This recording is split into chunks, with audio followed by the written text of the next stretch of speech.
आइए मेरे दोस्तों, आपका स्वागत है हमारे इस चैनल पर, धार्मिक चैनल पर। आप सबके मंगल की कामना करते हुए, ईश्वर को प्रणाम करते हुए, गुरुजनों को प्रणाम करते हुए, आचार्यजनों को प्रणाम करते हुए आगे चर्चा शुरू करते हैं। रामायण पर हमारी चर्चा चल रही थी। तो भगवान राम जब वनवास से लौटे तो अपना राज्यभार संभाला, तो उस समय का वर्णन हो रहा है। हमने विश्राम दिया था। दैहिक दैविक भौतिक तापा, राम राज नहीं काहू व्यापा। उस समय लोगों को ना देह संबंधी कोई रोग होते थे, ना मानसिक रोग होते थे, काम क्रोध लोभ आदि होते थे, ये नहीं होते थे। दैविक दैविक जो अपने अग्निकांड है और आंधी तूफान से होने वाले कष्ट हैं, ये भी नहीं होते थे। और भौतिक और जो जानवरों से होने वाले कष्ट, जैसे कोई जानवर ने हमला कर दिया, ऐसा भी नहीं था। परस्पर वो राम के राज्य में सभी अनुकूल परिस्थिति सभी के लिए थी। पशु पक्षी के लिए भी अनुकूल परिस्थिति थी। सब आपस में परस्पर प्रेम भाव से रहते थे। सब नर करहीं परस्पर प्रीति, चलहीं स्वधर्म निरत श्रुति नीति। ऐसा तुलसीदास जी लिखते हैं कि सब नर, सब मनुष्य परस्पर प्रेम भाव से रहते थे, प्रेम व्यवहार से रहते थे, आपस में कोई द्वेष नहीं था किसी का। और चलें स्वधर्म, और अपने अपने धर्म पर, जो जैसे शास्त्रों ने कहा है, जो शास्त्रों में कहा गया है, वो अपने अपने धर्म पर, श्रुति नीति, श्रुति अर्थात उपनिषदों में जो कहा गया है वैसा ही अपना अपना धर्म पर आचरण करते थे नर। ये है। और आप ये भी समझिए कि स्त्रियां भी अपने स्त्री धर्म पर स्थिर रहती थी। और इससे इतर जो है धर्म, वो भी आप समझ लीजिए। जैसे पति का अपना जो धर्म होता है, पत्नी का अपना जो धर्म होता है, पिता का अपना जो धर्म होता है, पुत्र का अपना जो धर्म होता है, वो सभी स्वधर्म अपने आप। ये आप समझना कि सभी तरफ समझना। यहाँ सिर्फ यही लिखा है ना कि नर का रहीं परस्पर, ऐसे ही स्त्रियां भी आप समझना। ऐसे जो पुत्र हैं या पिता हैं, वो भी अपने अपने जो अपने अपने स्वधर्म होते हैं उन पर स्थिर थे। और आगे चर्चा करते हैं। चारै चरण धर्म जग माही, चारों चरण धर्म जग माही, पूरी रहा सपने हूँ अगनाही। अर्थात तुलसीदास जी लिखते हैं कि उस समय जो धर्म था, वो धर्म अपने चारों चरण से स्थिर था। अब चार चरण क्या हैं? धर्म के चार चरण क्या हैं? ये है जैसे एक सत्य धर्म, सत्य पर चलना। सभी लोग सत्य भाषित थे, सत्य बोलना, सत्य पर चलना, सत्य। और उसके बाद आता है तप, जो तप करना, व्रत आदि करना, क्रिश्चन दान। अगर कुछ ऐसा हो गया तो जो पश्चाताप कर्म होता है, उससे क्रिश्चन दायन व्रत है और एक चंद्रायन व्रत है। और ऐसे ही जो व्रत हैं, व्रत के द्वारा अपने आप को शुद्धता में लाना, शुद्ध रखना, ये एक तप है। दूसरा तप है जो तप कहा गया साधना में, यम नियम धारणा ध्यान समाधि प्राणायाम प्रत्याहार आदि, ये भी तप में आ गया। और फिर आ गया तीसरा दया, सब पर दया भाव रखना। दया भाव अर्थात किसी से कोई ऐसा द्वेष ना रखते हुए, कोई निर्बल है उसकी मदद करने को हर समय तैयार। जैसे परोपकार करना। परोपकार वही करेगा जिस पर समझता है भाई उसको ज़रूरत है मेरी, तो मैं उसकी ज़रूरत पूरी करूं। जो भी जिसकी ज़रूरत होती है, ये दया आ गया। और उसके बाद आ गया दान। दान, ये चार उसके चरण हैं धर्म के: सत्य, तप, दया और ये दान। अब कहते हैं आगे, चार चरण जग माही पूरी रहा, ये पूरे चरण थे। सपने हूँ अग नाही, वो सपने में भी पाप में लिप्त नहीं होते थे, सपने में भी पाप नहीं करते थे। सपने ऐसा कि हम पाप नहीं करेंगे, शास्त्रों के अनुकूल कर्म करेंगे, जो शास्त्र कहे वही करेंगे, फिर पाप कहाँ होगा। इसलिए और जो अगर शास्त्र जो कर्म कहता है उसके अनुकूल अगर किया जाए और बिना अपने वो कहते सकाम कर्म ना करते हुए ईश्वर के अर्पण करते हुए, तो उसमें कोई पाप होता ही नहीं, पाप लगता ही नहीं। क्योंकि उसमें मैं कर्तापन नहीं रहा कि मैं ये करूँगा मुझे ये फल मिले।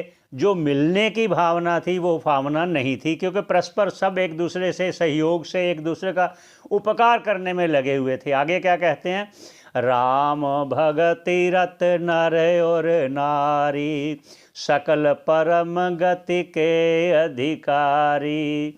अब ये यहाँ होता है कि मन में ऐसी शंका आजकल हो सकती है कि जब कर्म करते थे कुछ चाहना नहीं थी, कुछ इच्छा नहीं, तो फिर कर्म क्यों करते थे। अब वो कह रहे हैं कर्म क्यों करते थे, जब इच्छा ही नहीं कोई तो फिर कर्म करने का क्या लाभ होगा। ये है कि लाभ पर दृष्टि बनी हुई है कि हमें लाभ क्या होगा जब हम कर्म कर रहे हैं और लाभ तो नहीं है, कोई इच्छा ही नहीं है, तो फिर कर्म क्यों करना है। उस पर कह रहे हैं राम भक्ति रत नर और नारी। राम के प्रेम में, राम के प्रेम को और बढ़े हमारे मन में और राम का प्रेम और उमड़े, हम ये जो कर्म करें हम भगवान को अर्पण करें कि उसका प्रेम प्राप्त करें। इस भाव से क्या है, सभी नर और नारी जो भी कर्म करते थे वो ईश्वर की प्राप्ति के लिए करते थे। भक्ति नर और नारी राम भक्ति रत, राम की भक्ति में ही रते हुए, रते मतलब उसी में लगे हुए, निरंतर लगे हुए कार्य करते थे। तो क्या कहते हैं, उनको अपनी कोई इच्छा नहीं थी, बस भगवान की प्रीति में, पर भगवान में प्रीति बनी रहे हमारे। तो उस फिर लाभ क्या होगा, अब लाभ बता रहे हैं। भगवान की भक्ति करने में जब नर नारी सब थे लगे हुए निरंतर, तो उसका लाभ क्या हुआ, कह रहे हैं सकल परम गति के अधिकारी। तो वो सभी जो अयोध्यावासी थे, राम राज्य में जितने लोग थे, ऐसे कर्म करने वाले सकल, सभी कहा, सकल परम गति के अधिकारी। परम गति क्या है, परम गति एक ही गति है, परम गति कहा है मोक्ष, मोक्ष को कहते हैं परम गति। और मोक्ष क्या है, इस भव सागर में पुनः नहीं आएंगे, वो परम गति। वो परम गति जो परम आनंद है। लोग कर्म करते हैं सुख भोगने के लिए, सुख भोगने के लिए जो कर्म करते हैं, फिर भी दुख आ जाते हैं, क्योंकि पूर्व में जो किए हुए कर्म हैं वो अपना फल दिए बिना नहीं रहेंगे। तो जो अधर्म कर्म है किया हुआ पहले का, वो दुख देंगे। अगर अभी हम भगवान के अर्पण करते जाएंगे तो उसके अनुकूल जो हमें जो सुख मिल रहा है वो सुख परम सुख में परिवर्तित हो जाए, इसलिए वो निष्काम भाव से कर्म करते हुए भगवान के अर्पण करते हैं। उस परम सुख को प्राप्त करने के लिए, वो परम सुख है कि जो सुख कभी समाप्त नहीं होगा, वो परम सुख है मोक्ष। वो परम सुख है जन्म मरण से रहित हो जाना, वो परम सुख है फिर भव सागर में ना आना। लेकिन ऐसा आपने को अनुभव जीते जी होना चाहिए। जब हम अनुभव करेंगे तभी वो आनंद हमें मिलेगा, तभी वो आनंद के हम अधिकारी होंगे।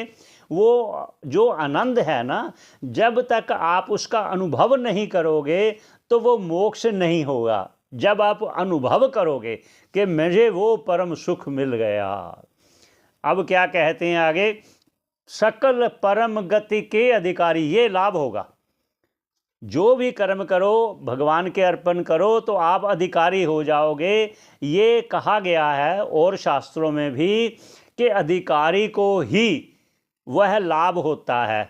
जिस प्रकार, कैसे कोई शंका कर सकता है, कैसे, जैसे साधारण इस संसार में भी जो जो जिस योग्य है वो उस योग्य के ही पात्र को वो लाभ प्राप्त होता है। जैसे कोई एक मेडिकल लाइन में अगर जाना चाहता है, एडमिशन लेना चाहता है, डॉक्टर बनना चाहता है, तो उसको मेडिकल सब्जेक्ट लेकर उस पर उत्तीर्ण होना आवश्यक है। ऐसे ही कोई इंजीनियर बनना चाहता है तो जो डॉक्टर बना वो इंजीनियर लाइन में नहीं जा पाएगा, क्योंकि उसमें सब्जेक्ट और होते हैं। ऐसे ही आप दूसरे भी समझ लेना, इसको कह रहे हैं कि योग्यता। ऐसे ही उस मोक्ष की योग्यता के लिए है विवेक, वैराग्य, षट संपत्ति और मुमुक्षुता। जब तक आपकी इच्छा नहीं होगी तो आप वो नहीं कर पाएंगे। हमारी कोई इच्छा ही नहीं है, हम जो भी कर्म करेंगे ईश्वर के अर्पण करते चले जाएंगे। तो ये इच्छा भगवान ने ही आपको दिया कि आप कोई इच्छा ही ना रखो, तो मैं आपकी वो इच्छा जो परम इच्छा होती है, जो सभी की इच्छा होती है, जो छिपी छिपी भी होती है। सभी चाहते हैं, छिपी छिपी क्या होती है, हर आदमी चाहते हैं कि यार मुझे कोई कष्ट ना हो। ये तो सभी के मन में होता है, चाहे कोई जानवर है, पक्षी है, सभी सुखी होना चाहते हैं। तो मनुष्य क्यों नहीं चाहेगा? उसके मन में जो छुपी हुई है वही इच्छा छुपी हुई ईश्वर पूरी करते हैं कि इसको कोई कष्ट ना हो। वो वही एक ही है धाम, परम धाम जो है मोक्ष, वो प्रदान करते हैं। आगे क्या कहते हैं? अल्प मृत्यु नहीं कवनहु पीरा, सब सुंदर सब बिरज शरीरा। कहते अल्प मृत्यु नहीं, वहाँ अल्प मृत्यु नहीं होती जो छोटी आयु में ही कोई मृत्यु को प्राप्त होता है, जो देखते हो आजकल, तो वहाँ नहीं था। अल्प मृत्यु नहीं कवनहु पीरा, ऐसी पीड़ा, ऐसी माँ बाप को पीड़ा नहीं होती कि कोई अल्प आयु में चला जाए, ऐसी पीड़ा वहाँ नहीं होती थी राम राज्य में। और वहाँ कब क्या था? सब सुंदर सब बिरुज शरीरा, सभी अच्छे सभी स्वस्थ थे, हृष्ट पुष्ट थे और निरोगी थे, रोग नहीं थे उनको। क्योंकि रोग तो तभी होगा जब पूर्व कर्म में ऐसे निषिद्ध कर्म, ऐसे अधर्म कर्म किए होंगे, उसके कारण हमें जो पीड़ा होनी है, जो रोग के रूप में होनी है, वो भी नहीं। क्यों? इस पर भी कहते हैं शंका हो सकती है कि क्यों नहीं थी।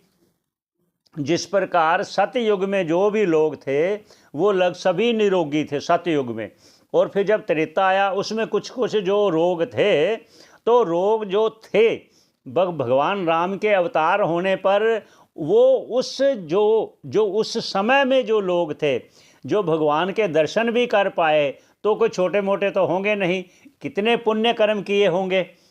क्यों? क्योंकि आजकल भी आप देखिए कितने लोगों को कष्ट हो रहा है, लेकिन जब भगवान अवतरित होंगे तब तक वो लोग जो जा चुके होंगे, पीड़ा वाले जो लोग जा चुके होंगे, उनके आने पर वो लोग अपना अपना जन्म ले चुके होंगे, जिन्होंने भगवान की भक्ति की हुई है, जो चाहते हैं कि हम भगवान के दर्शन करें इन चरम चक्षुओं से, ये चरम चक्षुओं से दर्शन करें हम भगवान के। जिन जिन की ऐसी भक्ति हुई है कि हम अपने चरम चक्षुओं से उस भगवान के दर्शन करें, वो लोग उन काल में उत्पन्न होते हैं जिस प्रकार भगवान राम के समय हुए, उनकी बात हो रही है। जैसे भगवान कृष्ण के अवतार ग्रहण करने पे जो जो लोगों ने उनके दर्शन किए हैं, भगवान भीष्म पितामह ने भी कहा कि देखो हमारे कितने अहोभाग्य के हम ऐसे भगवान के साक्षात दर्शन कर रहे हैं। और ऐसे पुण्य कर्मों के लिए ही भीष्म पितामह जब शरशैया पर लेटे हुए थे, तो भगवान स्वयं अंतिम समय उनको दर्शन देने के लिए आए। ये उनके पुण्य के प्रताप ही हैं। तो ऐसे ही जब भी भगवान धराधाम पर आएंगे, तो उस समय के जो लोग होंगे वो पुण्य किए हुए होंगे, तभी उनके दर्शन कर पाएंगे। इसलिए भगवान के अर्पण सभी कर्म आप करते चलो, कोई इच्छा ना करो, तो फिर परम इच्छा जो है सभी की वो भगवान पूरी करते हैं। इसलिए कहते हैं सकल परम गति के अधिकारी, सभी उस मोक्ष के अधिकारी हैं। इसी से तभी भगवान राम ने जब इस धराधाम को छोड़ना था तो कहा अयोध्या वासियों को, जो जो मेरे साथ मेरे धाम चलना चाहते हैं चलो। सभी तैयार हो गए उनके धाम जाने को। वो परम धाम है, वो गोलोक धाम है, वो साकेत धाम है, वो मोक्ष का धाम है। इसलिए आगे क्या कहते हैं? नहीं दरिद्र को दुखी न दीना, वहाँ कोई गरीब नहीं है, कोई दरिद्र नहीं है, कोई दीनहीन नहीं है, कोई दुखी नहीं है। नहीं को अबुद्ध न लक्षण ही ना वहाँ कोई मूर्ख ही नहीं है, अबुद्ध मूर्ख नहीं है, ना लक्षण ही ना, और सभी गुणवान हैं, गुणवान अच्छे लक्षणों वाले हैं, क्योंकि अच्छे लक्षणों वाले ही धर्म कर्म करते हैं। आगे सब निर्दम्भ धर्म रत पूनी, नर और नारी चतुर सब गुणी। सब निर्दम्भ मतलब कोई दम्भ नहीं, कोई अभिमान नहीं, कोई पखंड नहीं, कोई पाखंड नहीं है। धर्मरत पुनि, और सभी अपने अपने धर्म पर आचरण करने वाले हैं। नर और नारी चतुर सब गुणी, और जो नर हैं वो भी अपने धर्म पर अड़िग हैं, जो नारी हैं वो भी अपने धर्म पर अड़िग हैं, और चतुर सब गुणी, सभी ऐसे हैं चतुर और गुणी। चतुर अर्थात चतुरता से किसी को ठगना नहीं है। चतुर अर्थात अपने गुणों में रत रहना, अपने गुणों को पहनना, अपने धर्म को पहचानना, हम कौन सा आचरण कर रहे हैं, किस आचरण के हम अधिकारी हैं, कैसे हमें करना चाहिए, ये अर्थ। और सब गुण गए, सब गुणज्ञ पंडित सब ज्ञानी, सभी गुणीवान हैं, सभी पंडित हैं, सभी ज्ञानी हैं, अपने अपने धर्म को पहचानने वाले हैं, धर्म पर चलने वाले हैं। और सब कृतज्ञ नहीं कपट से आनी, सब कृतज्ञ हैं, अर्थात किसी ने हम पर उपकार कर दिया तो हम उसको कभी भूलेंगे नहीं, ये कृतज्ञ है। हम किसी ने हम पर उपकार किया, हमको कभी भूले ना, ये कृतज्ञ हैं। नहीं कपट, कोई छल कपट नहीं। भगवान भी कह रहे हैं मोहे कपट छल छिद्र न भावा, वहाँ कोई धोखा देने वाले नहीं थे, तो फिर कैसे ना सुखी हो, सुखी तो होंगे। यहीं पर विश्राम देते हैं, फिर पुनः भेंट होगी। सबके मंगल की कामना करते हुए सभी खुश रहें, सभी पर भगवान कृपा करें। आपको अच्छा लगे तो शेयर कीजिए, सभी का भला हो। एक बार पुनः सभी के मंगल की कामना करते हुए आपका श्रवण करने का धन्यवाद।